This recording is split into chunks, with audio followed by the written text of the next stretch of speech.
जय हिंद सभी विद्यार्थियों को। आज हमारा जो टॉपिक होगा वो होगा सिंधु सभ्यता। जो हमारा आने वाला एग्ज़ाम है पीईटी एग्ज़ाम, जो हमारा आज का है, जो मतलब कि अब एग्ज़ाम हमारा होगा पीईटी एग्ज़ाम, उसका एक पहला ही टॉपिक है हिस्ट्री का, जिसमें है क्या है सिंधु सभ्यता। तो आज जो हम पढ़ेंगे सिंधु सभ्यता के बारे में। मेन जो चीज़ है, अब हम शुरुआत करने जा रहे हैं सिंधु सभ्यता की, तो हमें ये ज़रूर पता होना चाहिए सिंधु सभ्यता आया कहाँ से नाम, ये सिंधु सभ्यता नाम पड़ा कहाँ से। सभी जानते होंगे बहुत अच्छी तरह से कि सभ्यता का मतलब क्या होता है। सभ्यता का जो मतलब होता है वो क्या होता है, सिंधु सभ्यता। बाद में ये नाम आया कहाँ से, सभ्यता का जो मतलब होता है वो होता है संस्कृति। क्या होता है, हमारी जो संस्कृति है उसको हम क्या बोलते हैं, सभ्यता बोलते हैं। देखिए किसी भी मकान की जो आप शुरुआत करते हो, ध्यान से सुनो मेरे बच्चा बात, किसी भी मकान की जो शुरुआत करते हो आप पहले उसकी नींव बनाते हो, फिर उस पर आप कमरे बनाते हो, फिर कमरे कमरे इस तरह से। तो हमारे जो संस्कृति की शुरुआत होती है वो भी हमारी एक घर से ही होती है। पहले हमें संस्कृति है, जो पहले हमारा कल्चर था, जो हमारी संस्कृति थी वो थी इस तरह से नमस्कार करने की। लेकिन हाय हेलो की दुनिया में आए, लेकिन आज कोरोना काल में पता चले हमारी पहली संस्कृति अच्छी है। पहले लोग बाग ऊपर से यानी कि गिलास का यूज नहीं करते थे, गिलास का प्रयोग नहीं करते थे, वो ऊपर से ही पानी पीते थे। लेकिन आज कोरोना काल में फिर हमें अपनी संस्कृति याद दिलाई कि हाँ भाई पानी ऊपर से ही पीना चाहिए, गिलास से मुंह में नहीं लगाना चाहिए। तो इतनी बात तो समझ में आई कि जो सभ्यता का मतलब क्या होता है, सभ्यता का मतलब होता है संस्कृति। अपने देश की संस्कृति को हम अपने कपड़ों से पहचान लेते हैं, वेस्टर्न वालों की संस्कृति भी हम उनके कपड़ों से पहचान लेंगे, उनकी बोलचाल से उनकी संस्कृति पहचान लेंगे। तो सभ्यता का जो मतलब होता है वो क्या होता है, संस्कृति। इतनी बात समझ में आई। अब बात आई संस्कृति को, सॉरी सभ्यता को इंग्लिश में क्या कहते हैं। सभ्यता को इंग्लिश में क्या कहते हैं, सभ्यता को इंग्लिश में कहते हैं सिविलाइज्ड पर्सन। क्या कहते हैं बच्चा, सिविलाइज्ड पर्सन। सिविलाइज्ड पर्सन का मतलब क्या होता है, पालन पोषण करने वाला, पालने वाला। अब थोड़ी बात सुनो, मैं पालने वाले में इस पालने वाले की बात नहीं, एक झूला होता है मैं उसकी बात कर रहा हूँ, पालने वाले। सिविलाइज्ड यानी कि पालने वाला। ठीक है, बात समझ में आई। तो यहाँ से एक पॉइंट भी आपके लिए बहुत इंपॉर्टेंट, बेहतरीन 4% जो आपके लिए बनता है, सभ्यता का पालन हम किसको कहते हैं। सभ्यता का पालन हम किसको कहते हैं, सभ्यता का पालन हम कहते हैं एशिया को। बच्चा किसको कहते हैं, एशिया को। इतनी बात भी समझ आई।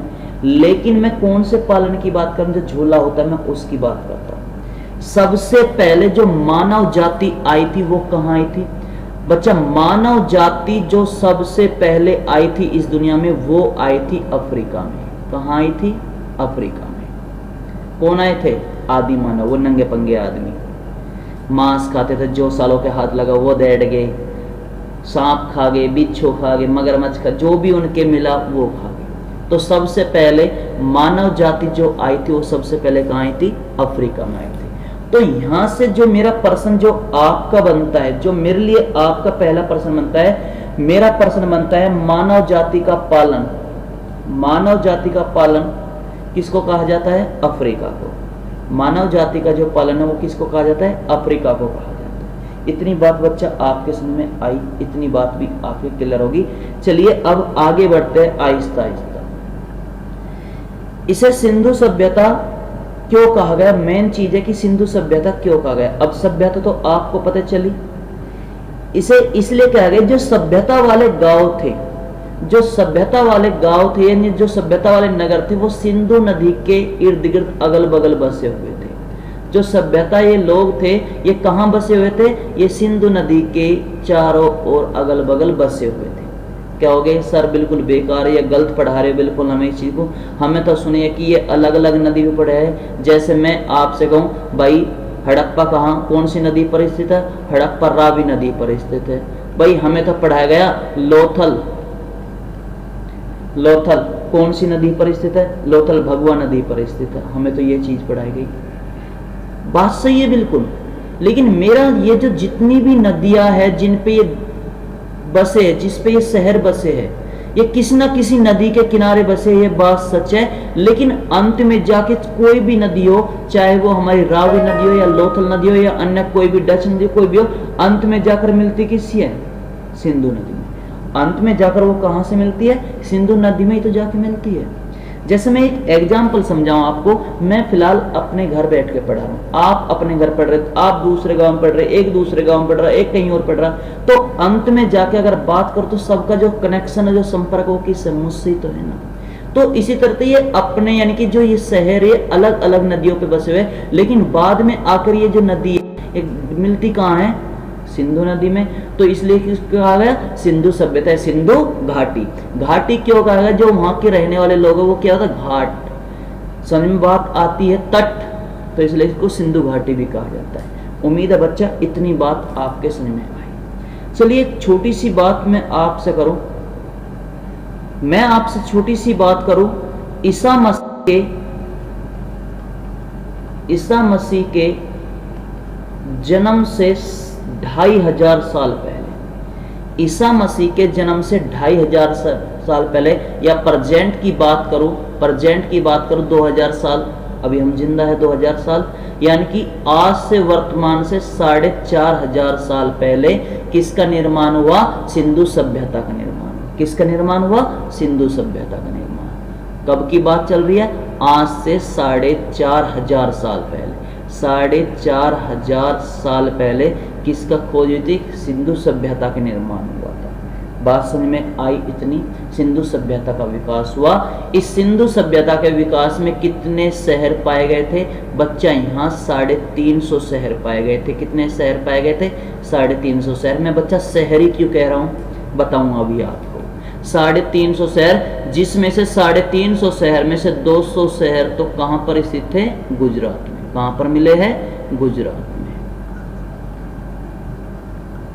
गुजरात में। जैसे कि मैं आपसे बात करूं, गुजरात की बात करूं, वो पहले से ही बहुत ज्यादा डेवलपमेंट, ये अभी नहीं हुआ डेवलपमेंट, ये पहले से ही डेवलपमेंट। आप एक अनुमान लगा, भारत का जो पहला बंदरगाह है वो कहां पर है? भारत का पहला बंदरगाह कहां पर? लोथल यानी कि गुजरात में। उस टाइम पे जो बंदरगाह की जो खोज हो रही है उस टाइम पर, तो समझ लिए वो उस टाइम पे पहले इतना डेवलप था, तो अब कितना होना चाहिए। तो ये गुजरात ये अभी कोई डेवलप नहीं, ये पहले से ही बहुत डेवलप है। जब ये कहते हैं कि देखो वहां जाकर देखो, गुजरात में जाकर देखो, ये बहुत पहले से ही बहुत ज्यादा डेवलप है, क्योंकि वहां पर बहुत ज्यादा शहर, सिटी, 250 शहर पहले ही गुजरात में पाए गए हैं। शहर क्यों कह रहा हूं वो बात अब आपको आहिस्ता आहिस्ता समझ में आएगी। फिलहाल इतनी बात समझ में आई। कितने शहर पाए गए? इसमें 350 शहर पाए गए हैं, जिसमें से 200 शहर तो गुजरात में ही पाए गए। बच्चा इतनी बात भी क्लियर होगी अब आपके। अब ये अचानचक तो हुआ नहीं होगा भाई, अचानचक पा गए, कहीं पड़े हुए पा गए शहर, खोज हुई होगी। खोज क्या? अच्छा देखो क्या होता था, हमारे देश में अंग्रेज आते थे, किसके लिए आते थे? पैसे, रुपए पैसे लूटने के लिए। अंग्रेज यहाँ आए तो उन्होंने रुपए पैसे नहीं मिले तो उन्होंने क्या, भाई यहाँ पर खुदाई होनी चाहिए। वो खुदाई करने लगे तो कहीं से उन्हें कोयला मिलने लगा, झारखंड से कोयला मिलने लगा, कहीं से उन्हें सोना मिलने लगा, कहीं से उन्हें पेट्रोल मिलने लगा, कहीं से उन्हें कुछ मिलने लगा। तो इस तरह से खुदाई होती रहती थी। हमारे देश में कोई बड़ी बात नहीं थी, आम बात थी, खुदाई होती रहती थी। ठीक है, ये खुदाई कोई बड़ी बात नहीं थी। इस तरह से खुदाई चलती रही, इस तरह से खुदाई हमारे यहाँ पे होती रही। तो एक व्यक्ति जिसने सबसे पहले सिंधु सभ्यता का मैसेज दिया था, यानी कि सिंधु सभ्यता की खुदाई का जो मैसेज दिया था, एक व्यक्ति ने दिया था, जिसका नाम क्या था बच्चा? जिसका नाम था, मैं आपका वो ऐसे खुदाई करते रहते। ठीक है, तो जो सबसे पहले जो सिंधु सभ्यता की जो खुदाई का जो सबसे पहले जो मैसेज दिया था उसका नाम था चार्ल्स मैनसन। कौन था बच्चा? Charles Manson. चार्ल्स मैनसन ने सबसे पहले खुदाई का मैसेज दिया था। अब आप कहोगे कैसे मैसेज दिया होगा भाई? उसने कोई व्हाट्सएप किया था या चैट की थी? मैसेज का मतलब क्या? सबसे पहले बताया था। कैसे बताया था? वो क्या करता, वो भ्रमण करता था, वो यानी कि एक शहर से दूसरे शहर में जाता आता रहता था। तो जब वो दूसरे शहर में आता जाता था, आपने अपने गांव में भी, अपने शहर में भी आपने ज्यादातर एक देखा होगा कि जो हमारे पहले मकान है वो हमारी सड़क से भी काफी नीचे है, वो हमारी सड़क से भी काफी गड्ढे, उनकी छत दिखाई देती है। या आपके जो पहले मकान थे, आप उन मकानों को देखो और आप आज के मकान को देखो। मैं आपसे बात करूं, अगर मैं अपने घेर वाले मकान को देखता हूं तो वो 3 सीढ़ी नीचे उतर के है, लेकिन मैं आज के मकान को देखता हूं वो 3 सीढ़ी ऊपर चढ़ के है। समझ रहे हो बात को? तो जो चार्ल्स मैनसन थे वो देखते थे कि ये जो मकान है, ये जो एरिया है, ये जो क्षेत्र है, इसकी तो सिर्फ और सिर्फ मुझे छत दिखा दे, पक्के बहुत जमाने पहले के हैं, यहाँ कुछ ना कुछ तो अवशेष पक्के पाएंगे। तो जो सबसे पहले जो मैसेज दिया था वो किसने दिया था? चार्ल्स मैनसन ने इसका मैसेज दिया था। इसे केवल इसने कहा था, मैसेज दिया था। इसे दुनियादारी से कोई मतलब नहीं था, इससे और किसी से कोई मतलब नहीं, इसने किसी बात को सीरियस नहीं लिया। तभी वहां पर कुछ एक और सदस्य आया, और जो सदस्य आया उसका नाम था कनिंघम। क्या था बच्चा उसका नाम? कनिंघम। इस कनिंघम ने क्या किया? घोड़े लेकर और उसने पूरे क्षेत्र को नाप डाला कि भाई इतना क्षेत्र लगभग 13 लाख वर्ग किलोमीटर। ये 13 लाख वर्ग किलोमीटर क्षेत्र, ये एरिया दबा हुआ है, काफी दबा हुआ है, बहुत पहला है। तो इस क्षेत्र में अगर खुदाई कराई जाए तो यहाँ कुछ ना कुछ जरूर मिलेगा। तो सबसे पहले बात आती है, मैसेज किसने दिया? मैसेज दिया बच्चा चार्ल्स मैनसन ने। बात आई है सर्वेक्षण किसने किया? सर्वेक्षण किया बच्चा किसने? कनिंघम ने। जब अंग्रेज पहले आते थे ऐसे नहीं वो खुदाई में लग गए, तो पहले सर्वे किया जाता था। तो यहाँ भी मैसेज देने वाले व्यक्ति था चार्ल्स मैनसन, लेकिन सर्वे किसने किया था? सर्वेक्षण किया था कनिंघम ने। अब बात आई आपसे, आपको मैसेज देने वाले की पता चल गई, आपको सर्वे करने वाले व्यक्ति की पता चल गई। तो अब बात आई कि खुदाई किसने करवाई होगी। मेन पॉइंट आया, खुदाई करने वाले व्यक्ति का क्या नाम होगा। तो बेटा बात आई खुदाई करने के लिए कौन आएगा। पूरे क्षेत्र का सर्वेक्षण कर दिया उसने, जानकारी देखो, जानकारी किसने दी? जानकारी देने वाले थे चार्ल्स मैनसन। अच्छा जी। सर्वे किसने किया? सर्वे देने वाले थे कनिंघम। अब बात आती है, इन दोनों की तो पता चली, अब बात आती है खुदाई किसने करवाई। भाई खुदाई भी तो करवाई होगी ना किसने। खुदाई करने वाले कौन थे? खुदाई करने वाले थे जॉन मार्शल। बेटा कौन से? John Marshall. जॉन मार्शल जिन्होंने खुदाई करवाई, ये एक बहुत बड़े अधिकारी थे। कौन थे? बहुत बड़े अधिकारी। अब ये अधिकारी थे तो इन्होंने तो खुदाई की नहीं होगी पक्का, ये बात तो आपको समझ में आती है। इन्होंने तो खुदाई की नहीं होगी, तो इन्होंने एक व्यक्ति को बुलाया, और जिस व्यक्ति को बुलाया वो कौन थे? दयाराम साहनी। दयाराम साहनी। इन्होंने दयाराम साहनी को ऑर्डर दिया कि भैया ये जो क्षेत्र है, ये जो एरिया है, ध्यान से सुनना मेरी बात को, ये जो क्षेत्र है, ये जो एरिया है, आपको इसकी खुदाई करवानी। ट्रैक्टर नहीं चलवाना है यहाँ पे, आपको यहाँ पे ट्रैक्टर नहीं चलवाना, कभी खेत जोतवा दे। आपको क्या करनी है, जो कठोर है भूमि उसको छोड़ देना है, और जो मुलायम है सॉफ्ट है उसकी मिट्टी को आपको निकालना है। इसे ये ऑर्डर दिए गए। तो दयाराम साहनी अपने व्यक्तियों के साथ, अपने मजदूरों के साथ इसमें आहिस्ता आहिस्ता कुस्सी बल्ली से लगे, ईंट के यानी कि दीवार के बराबर बराबर और लग गए। मिट्टी निकालते, जहां सॉफ्ट मिट्टी आई, इनकी मुलायम मिट्टी आई, उसे बाहर निकल, जो कठोर उसको छेड़नी। तो करते रहे, जब वो करते रहे तो एक तालाब के जैसी आकृति बनती हुई दिखाई दी। जब वो इस तरह से कार्य करते रहे, वो चिल्लाए, बाबूजी यहाँ तक जॉन मार्शल तो चिल्लाए कि यहाँ तो मुझे कुछ ऐसा लगता है कि कुछ तालाब टाइप की आकृति है। अच्छा, और खुदाई करो, और खुदाई करो। अरे कुछ देर पीछे दयाराम साहनी जी चिल्लाए, अरे यहाँ तो सीढ़ी सी बनती हुई जा रही, नीचे उतरने के लिए सीढ़ी सी बनती जा रही है, और खुदाई कीजिए। अरे बाबूजी यहाँ तो एक कमरा निकला है बड़ा ही बेहतरीन, और खुदाई कर बच्चा, और खुदाई। उनकी और जो इनकी मोटिवेशन बढ़ता गया, अरे यहाँ तक पूरा का पूरा मकान निकला है। और खुदाई करते गए, पूरे क्षेत्र को खोद डाला, तो इसमें लगभग कितने मकान निकले? 350 मकान। बच्चा कितने मकान निकले इसमें? 350 मकान। समझ में बात आई? आहिस्ता आहिस्ता वहां पूरे की खुदाई हुई, तो वहां पे 350, लेकिन जो कठोर चीज थी वो उन्होंने नहीं छेड़ी। दयाराम साहनी ने कहा भी, मालिक आज इनमें भी फोड़ के बल्ली बजा के देखो, आज इसमें भी गुस्सा बजा के, अरे नहीं, जिस काम के लिए साले ये खुद ही साले का नाश हो जाएगा, तो इसे रहने सब बाद में छेड़ेंगे। जो खुदती जा रही तू बस इतना खोद, जो खुदता जा रहा है, नहीं मालिक आज मन करे आज जो फूट ना रही, जो पक्की है इसे भी फोड़ के देख लो, नहीं बेटा जिस काम को लगा रखा देखे उस काम में कर। तो इस तरह से करते रहे। तो दयाराम साहनी को एक ऑर्डर दिया गया, दयाराम साहनी के लिए एक ऑर्डर दिया गया कि एक मचान लगाया जाए। अब आप कहोगे मचान क्या होता है बच्चा? मचान समझ लीजिए, मचान कहते हैं जब वहां पर मकान ही मकान दिखाई दिए, 350 मकान वहां दिखाई दिए, मचान एक बांस बल्ली का बनाया जाता है, जिसे बहुत ऊंचे पे जाके व्यक्ति खड़ा होकर नीचे धरती का सर्वेक्षण करता, सर्वे करता है, ऊपर से देखता है। जैसे मैं आज के टाइम की बात करूं, जैसे आप सैटेलाइट से देखते हो, कुछ चीज़ों को न्यूज वाले दिखाते हैं, या ड्रोन कैमरे का आप प्रयोग करते हो, ऊपर से देखते हो, तो उस टाइम तो ड्रोन कैमरे थे ही नहीं, तो क्या था, एक बांस का मचान बनाया था, इस पे अधिकारी खड़े होकर देखते हो, अरे बाप रे, ये तो पूरा का पूरा एक शहर है, ये तो पूरा का पूरा एक शहर है। दयाराम साहनी एक काम कर, आज एक काम कर, इसकी पल्ली इंगली तरफ तो खुदाई करके दे। मालिक नहीं टूट रहा, मालिक इधर यहाँ टूट रहा है लेकिन यहाँ नहीं टूट रहा, अच्छा इसके इधर करके दे, मालिक ये टूट रहा है लेकिन ये नहीं टूट रहा। तो इससे प्रतीत हुआ जो ये शहरी लोग थे, कैसे पता चला ये शहरी थे, जो ये मकान थे वो एक बाउंड्री के अंदर थे।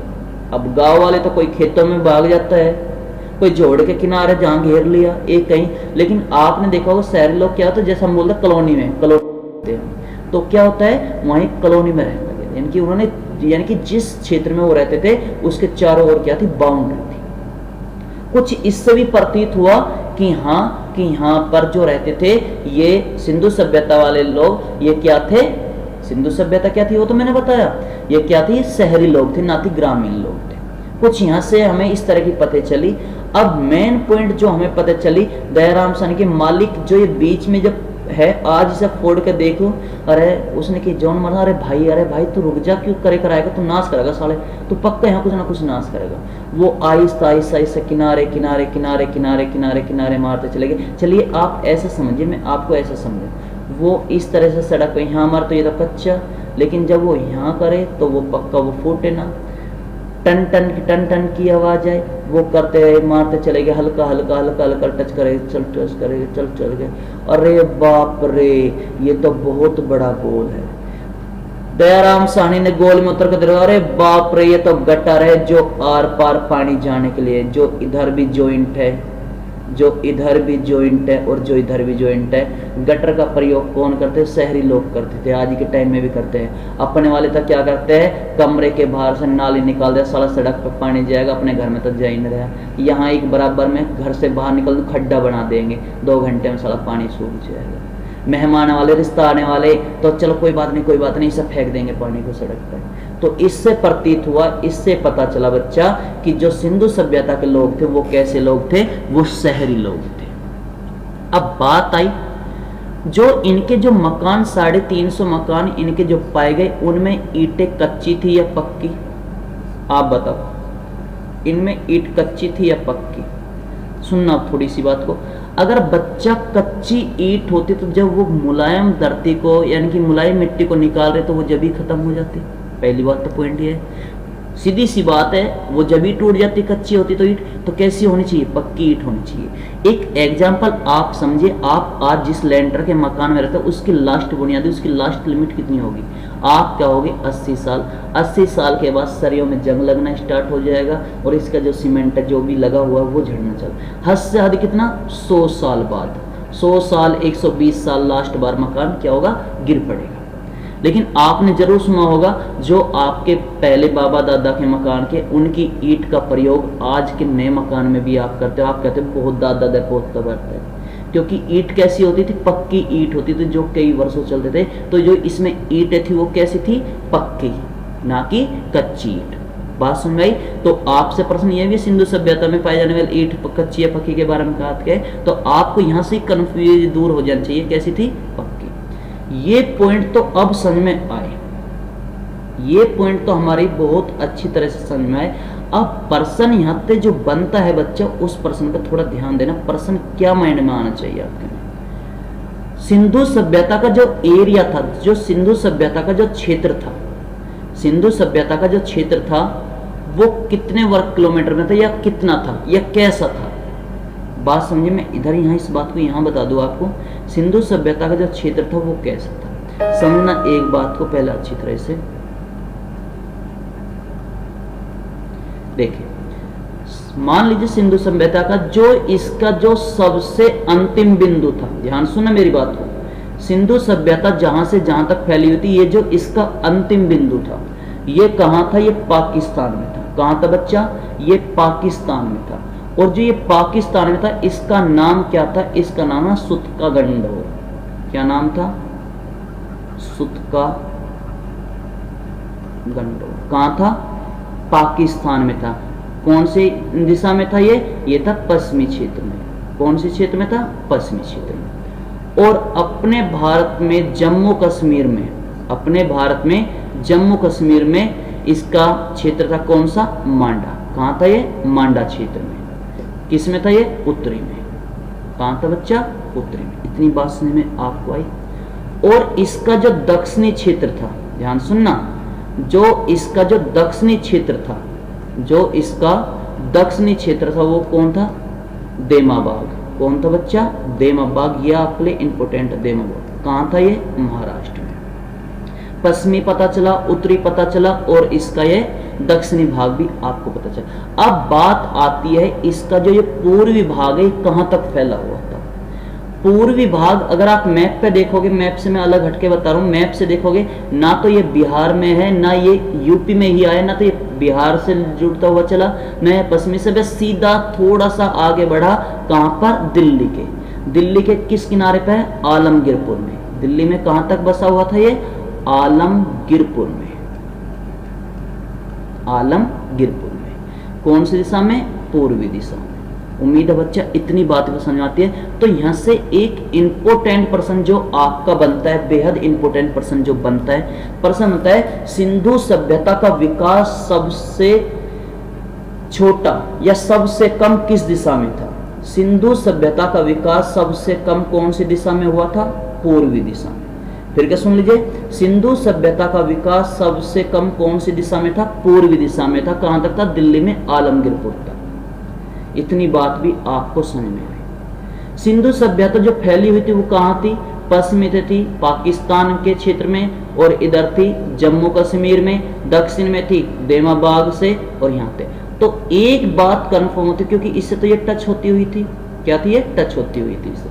तो एक बात क्लियर होती है, जो सिंधु सभ्यता का आकार था वो कैसा था? त्रिभुजाकार। कैसा था बच्चा? त्रिभुजाकार। और लगभग कितने में फैली हुई थी? 13 लाख वर्ग किलोमीटर। इतनी बात भी आपके समझ में आए हुए? कितने में फैली हुई थी? 13 लाख वर्ग किलोमीटर मतलब वो फैली हुई थी। समझ में आई बात? चलिए अब बात समझ में आई इतनी। ये बात कब की है? ये बात हो रही थी खुदाई की 1921 में। आज मेरा आपसे एक प्रश्न है, जब ये खुदाई हो रही होगी तो क्या यहाँ रुपए भी मिले होंगे? क्या इस खुदाई के रुपए भी मिले होंगे इनको? अच्छा मुझे एक बात समझाइए आज आप, मुझे आप आज एक बात बताइए, अगर आज आपके गांव का प्रधान आपके झोड़ की खुदाई करवा दे, आपके तालाब की खुदाई करवा दे, तो क्या वो फ्री में करवाए? क्या उसके पास रुपए नहीं आएंगे उसके? वो बात अलग है, एक तालाब के आने के वो 2.5-3 लाख रुपए पहले अपनी जेब में समेट ले, वो बात अलग है। लेकिन क्या वो फ्री में करवाएगा इस चीज को? नहीं। तो इसके भी खुदाई का भी क्या आया होगा? रुपए आए होंगे। अब मेन पॉइंट ये है 1921 में ये जो खुदाई करवा रहा होगा मेन मालिक, ये मेन मालिक होगा कौन? जो ये मेन मालिक है ये किसके शासन काल में खुदाई हुई होगी? ये बात प्रश्न मेन उठ रहा है। किसके काल में बेटा? लॉर्ड कर्जन के काल में। लॉर्ड कर्जन के शासन काल में ये खुदाई हुई थी। तो उम्मीद है आज थोड़ी सी बात आपके क्लियर हुई होगी। आहिस्ता आहिस्ता आहिस्ता हम सारे वो टॉपिक कॉन्सेप्ट पढ़ेंगे एक स्टोरी वाइज, किस तरह से ये चीज़ बनी होंगी, किस तरह से चली होंगी। केवल उतनी बात हम पढ़ेंगे जितने की हमें ज़रूरत है। पॉइंट टू पॉइंट हम बात करेंगे। एक भी प्रश्न आपका छूटना नहीं चाहिए। वीडियो को स्लो करके आप 1 या 2 बार जरूर देखें। आप इसके जितने मैंने बात बताए उसको याद रखें और स्टोरी वाइज हम आगे पढ़ते रहेंगे। तब तक लिए जय हिंद।